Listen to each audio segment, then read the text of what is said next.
हमने देखा कि सुदामा की पत्नी ने सुदामा से जिद करी कि तुम अपने मित्र कृष्ण के पास जाके मदद मांगो, और कृष्ण वो सुदामा कहाँ पहुंच जाते हैं, द्वारका। और इतने टाइम बाद कृष्ण सुदामा को देखकर बहुत खुश होते हैं। फिर आपने देखा कि कृष्ण ने बड़ी इज्जत के साथ अपने पास बैठाया, उनके पैरों को धोए और उनकी हालत देखकर रोने लगे। दोनों मित्र खूब आराम से रह रहे थे, ठीक है ना।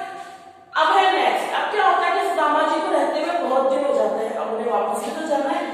तो जब सुदामा जी जाने लगते हैं तो कृष्ण उनको विदा कर देते हैं। अब सुदामा जी तो मदद मांगने के लिए आए थे, लेकिन सुदामा जी उनसे ऐसी कोई बात बोल ही नहीं पाते, ठीक है।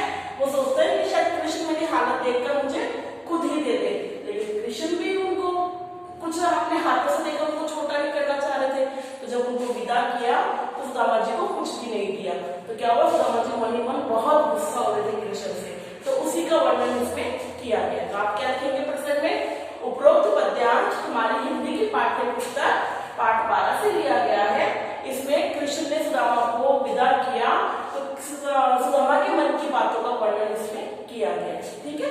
देखिए, वह पुलकनी वह उनकी मिलनी वह आदर की बात, वह पठमनी गोपाल की कछु न जानी जात, वह पुलकनी वह मुझे देखकर खुश होना, मुझे गले लगाना और आदर से बैठाना मुझे बहुत अच्छा लगा। सुदामा जी जा रहे हैं और सोच रहे हैं कि श्री कृष्ण का मुझे देखकर खुश होना, मुझे गले लगाना और मुझे आदर के साथ बात करना बहुत अच्छा लगा। वह पठमनी गोपाल की, पठमनी मतलब विदाई, लेकिन गोपाल की विदाई, गोपाल ने समझे, गोपाल कौन, श्री कृष्ण। श्री कृष्ण ने तो विदा होते टाइम मुझे कुछ भी नहीं दिया। कछु न जानी जात, अरे इसने तो मेरी ब्राह्मण जाति का भी लाज नहीं रखी कि ब्राह्मण को कभी खाली हाथ विदा नहीं करते। ऐसे समझ में जो सुदामा जी है वो गुस्सा है, मन ही मन गुस्सा है, बोल रहे हैं कि श्री कृष्ण का मुझे देखकर खुश होना, मुझे गले लगाना और आदर से बात करना सब दिखावा था, क्योंकि श्री कृष्ण ने जब मुझे विदा किया तो खाली हाथ विदा किया। हम तो मेरी जाति ब्राह्मण जाति का भी मान नहीं रखा कि ब्राह्मण को खाली हाथ विदा नहीं करते। क्लियर। घर घर ओडस मिले तनक दही के काज काहो भयो जो अब भयो हरि को राज समाज। अरे क्या हो गया, आज अगर वो इतना बड़ा राजा बन गया तो ये तो वही कन्हैया है जो घर घर में माखन के लिए हाथ फैलाता। मतलब है ना, गुस्सा आता है ना, आप अपने फ्रेंड को बोलते ना वो बहुत इतरा रहा है, तो वही तो ऐसा करता, वो सेम सुदामा जी कर रहे हैं। सुदामा जी कह रहे हैं अरे क्या हो गया, आज इतना बड़ा राजा बन गया तो ये तो वही कृष्ण है जो घर घर में माखन के लिए हाथ फैलाता था। हो आवत आई हूं तो वाही पठायो तेरी हो, मैं तो यहाँ पे आता ही नहीं, मेरी पत्नी ने मुझे जबरदस्ती भेजा है। अब कईयों समझाए कि बहु धन दरो सचेत, अब बोलूंगा मुझसे समझा के ले, बहुत धन दे दिया कृष्ण ने, संभाल के रख ले। ऐसे समझ में तो श्री कृष्ण ने प्रत्यक्ष रूप से उनको हाथ में कुछ भी नहीं दिया था। तो सुदामा को बहुत दुख हो रहा है और गुस्सा है। तब उन्होंने बोला कि श्री कृष्ण का मुझे देखकर गले लगाना, खुश होना, आदर से बात करना ये सब दिखावा था, क्योंकि श्री कृष्ण ने मुझे विदा करते टाइम कुछ भी नहीं दिया और उन्होंने मेरी ब्राह्मण जाति का भी मान नहीं रखा कि ब्राह्मण को बिना कुछ दिए विदा नहीं करते। फिर उनको गुस्सा आता है, वो कहता है अरे क्या हो गया, आज कृष्ण इतना बड़ा राजा बन गया तो ये तो वही कृष्ण है जो घर घर में माखन के लिए हाथ फैलाता था, ठीक है। और अब मैं तो यहाँ पे आता ही नहीं, लेकिन मेरी पत्नी ने जबरदस्ती मुझे यहाँ भिजवाया। अब बोलूंगा मैं अपनी पत्नी को ले, बहुत धन दे दिया, संभाल के रख ले। आगे समझ में, एक बार मैं लाइन के समझ बता देती हूँ, ध्यान दो। वह पुलकनी वह उनकी मिलनी वह आदर की बात, रामा जी कहते हैं श्री कृष्ण का मुझे देखकर खुश होना, मुझे गले लगाना और आदर से बात करना ये सब दिखावा था। वह पठमनी गोपाल की कछु न जाती जात, और वह पठमनी विदा, गोपाल ने मुझे विदा करते टाइम कुछ भी नहीं दिया, तो उसने मेरी ब्राह्मण जाति का मान भी नहीं रखा। घर घर ओडस मिले तनक दही के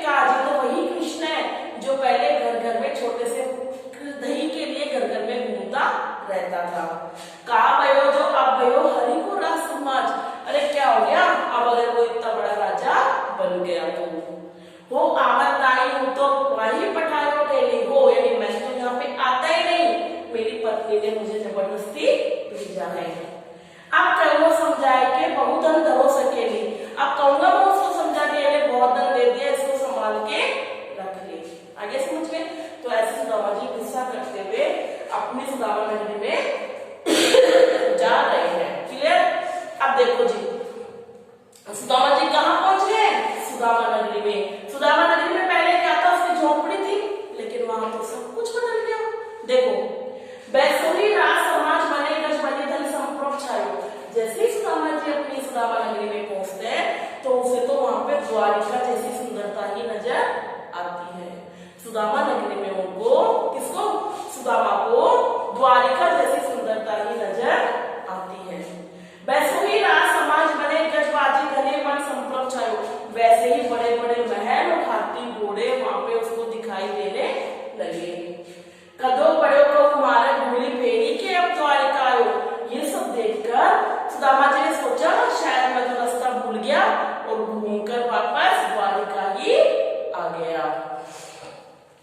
भोन बिड़ोवर मन रोचर सोचत सब गाँव में जाए। भोन यानी उनकी आंखें तरस गई अपनी झोपड़ी के लिए और वो पूरे गांव में अपनी झोपड़ी ढूंढने लगे। लेकिन बच्चों झोपड़ी कैसे मिलेगी? श्री कृष्ण ने तो उनको क्या बना दिए? महल। क्योंकि वो प्रत्यक्ष रूप से अपने दोस्तों को देखकर उनकी नजरों से क्या उनको छोटा महसूस करवाना नहीं चाह रहे थे, तो उन्होंने वो सब कुछ दिया जो उनके पास था। पूछट पांडे फिर सो सब झोपड़ी की कछु खोज न पायो। पांडे जी यानी सुदामा सबको अपनी झोपड़ी के बारे में पूछते रहे, लेकिन उन्हें झोपड़ी कहीं दिखाई नहीं दी। आगे समझ में आया? दोबारा देखो। बसोई राज समाज बने गजबाजी घने मन संप्रभ छायो। जैसे ही सुदामा जी अपनी सुदामा नगरी में पहुंचते हैं तो द्वारिका जैसे ही हाथी घोड़े महल उन्हें वहां पे दिखाई देते हैं। कदो बड़ो को मारा भूली फेरी के अब द्वारिका आयो। सुदामा जी सोचते हैं शायद मैं रास्ता भूल गया और घूमकर वापस द्वारिका ही आ गया। बोन बिलोवर मन रोचक सोचत सब गाँव में जाओ। सुदामा जी की आंखें अपनी झोपड़ी को देखने के लिए तरसने लगी और उन्होंने अपनी झोपड़ी को पूरे गांव में ढूंढने लगे। पूछत पांडे फिरे सब झोपड़ी कहूं खोज न पायो। पांडे जी यानी सुदामा जी अपनी झोपड़ी के लिए सबसे पूछ रहे थे, लेकिन उन्हें कहीं अपनी झोपड़ी दिखाई नहीं दी, क्योंकि झोपड़ी तो श्री कृष्ण के आशीर्वाद से महल बन गई थी। तो देखा आपने, कृष्ण ने सुदामा जी को सब कुछ दे दिया। क्लियर? दोनों समझ में आ गए? पहला क्या था कि सुदामा जी कहते हैं श्री कृष्ण का मुझे देखकर गले लगाना, खुश होना, मिलना, आदर से बात करना, ये सब दिखावा था। क्योंकि गोपाल में श्री कृष्ण ने मुझे विदा करते टाइम कोई मेरी हेल्प की मदद नहीं करी और मेरी जाति का भी मान नहीं रखा कि ब्राह्मण को कभी खाली हाथ विदा नहीं करते। सुदामा जी कहते हैं अरे क्या हो गया, आज वो इतना बड़ा राजा बन गया, तो ये तो वही कृष्ण है जो थोड़े से दही के लिए घर घर हाथ फैलाता है? सुदामा जी कहते हैं मैं तो यहाँ पे आना ही नहीं चाह रहा था, लेकिन मेरी पत्नी ने मुझे जबरदस्ती भेज दिया। अब कहूंगा हमने कृष्ण ने बहुत धन दे दिया, इसको संभाल कर रख ले। आया समझ में? फिर जैसे ही सुदामा जी अपनी नगरी पहुंचते हैं तो वहां उनको अपनी झोपड़ी दिखाई नहीं देती है। वहां पे द्वारिका जैसे ही बड़े बड़े महल हाथी घोड़े उसको दिखाई देते हैं। तो सुदामा जी सोचते हैं मैं रास्ता भूलकर वापस द्वारिका में ही आ गया। तो सुदामा जी की जो आंखें हैं वो अपनी झोपड़ी को ढूंढने के लिए ललचाती है। तो वो सबसे अपनी झोपड़ी के बारे में पूछते हैं, लेकिन उन्हें झोपड़ी नहीं मिलती, क्योंकि श्री कृष्ण के आशीर्वाद से वह महलों में परिवर्तित हो जाती है। क्लियर? अब बच्चों लास्ट के में गरीबी और अमीरी का अंतर किया गया है। गरीबी और अमीरी का अंतर किया गया है। देखो के वह टूटी सी झानी कह कंचन के धाव स्वर। कहा तो पहले टूटी फूटी झोपड़ी और अब सोने के महल है। पहले तो टूटी फूटी झोपड़ी थी और अब सोने के महल है। कंचन धाम यानी सोने के महल है। के पग में बनी न रहती के गजराव ठाटे महावत। कहा तो पहले पैरों में पहनने के लिए जूते भी नहीं थे और अब तो हाथी घोड़े महावत ही महावत है। कहा तो पहले पैरों में पहनने के लिए जूते भी नहीं थे और अब हाथी आलीशान आराम है। ठीक है, भूमि कठोर पे रात कटे क्या कोमल सेज पे नींद ना आवे। काम तो पहले कठोर भूमि पे ही नींद आ जाती थी और अब कोमल कोमल मुलायम मुलायम सेजों पे बिस्तरों पे भी नींद नहीं आती। के जुड़ तो नहीं कौन दो सवा प्रभु के प्रताप से दाग नवा। कहा तो पहले मोटा अनाज भी खाने को नहीं था और अब दाग होती है किसमिस, है ना। और अब तो किसमिस भी नहीं मिलती, नहीं भाती। क्लियर। गरीबी और अमीरी में क्या अंतर दिखाया कि पहले टूटी फूटी झोंपड़ी थी और अब सोने के महल है। पहले पैरों में पहनने के लिए जूते भी नहीं थे और अब हाथी महावत और घोड़ों के आलीशान है। पहले कठोर जमीन पे ही नींद आ जाती थी और अब मुलायम बिस्तरों पे भी नींद नहीं आती। पहले मोटा अनाज भी खाने को नहीं मिलता था और अब दाख भी नहीं पाती है। क्लियर। तो आज आपको क्या करना है, इनकी सहप्रसंग व्याख्या करनी है। आगे होगा समझ में आपको। लास्ट टाइम एक बार और बता देती हूँ, जब सुदामा श्री कृष्ण सुदामा को विदा करते हैं तो वो प्रत्यक्ष रूप से उन्हें कुछ भी नहीं देते हैं, तो श्री कृष्ण सुदामा को गुस्सा आता है और वो सोचते हैं कि श्री कृष्ण का मुझे देखकर खुश होना, मुझे गले लगाना, आदर के साथ मुझे बैठाना, ये सब दिखावा था, क्योंकि मुझे विदा करते टाइम श्री कृष्ण ने मुझे कुछ भी नहीं दिया। अरे तो मेरी जाति का मान भी नहीं रखा कि ब्राह्मण को कभी खाली हाथ विदा नहीं करते। सुदामा जी गुस्से में मनी मन सोचते हैं क्या हुआ अगर आज वो इतना बड़ा राजा बन गया, ये तो वही कन्हैया है जो थोड़े से दही के लिए घर घर में भीख मांगता था। मैं तो यहाँ आना ही नहीं चाह रहा था, लेकिन मेरी पत्नी ने मुझे यहाँ पे जबरदस्ती भेज दिया। अब कहूंगा श्री कृष्ण ने बहुत धन दिया है, संभाल के रख ले। क्लियर। सेकंड पैराग्राफ में सुदामा जी अपनी सुदामा नगरी में झोंपड़ी नहीं मिलने के कारण चारों तरफ ढूंढते हैं, वही वर्णन किया है। सुदामा जी जैसे ही सुदामा नगरी में पहुंचते हैं तो द्वारिका जैसे वहां पे बड़े बड़े महल, हाथी घोड़े दिखाई देते हैं। तो सुदामा जी सोचते हैं शायद मैं घूमकर वापस द्वारिका आ गया, और वो सब जगह अपनी झोंपड़ी की खोज करते हैं, लेकिन उनकी आंखें झोंपड़ी देखने के लिए तरस जाती हैं।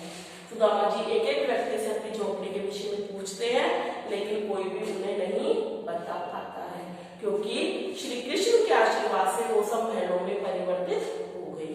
और लास्ट वाला है कि इसमें अमीरी और गरीबी में अंतर बताया गया है कि कहाँ तो पहले टूटी फूटी झोपड़ी थी और अब सोने के महल है। कहाँ तो पहले पैरों में पहनने के लिए जूते भी नहीं थे और हाथी महावत और घोड़े हैं।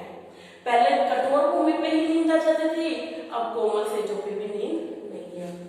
पहले मोटा अनाज भी नहीं मिलता था खाने को और अब दाख यानी किसमिस भी अच्छी नहीं लगती। क्लियर। तो आपको ये तीनों पैराग्राफ की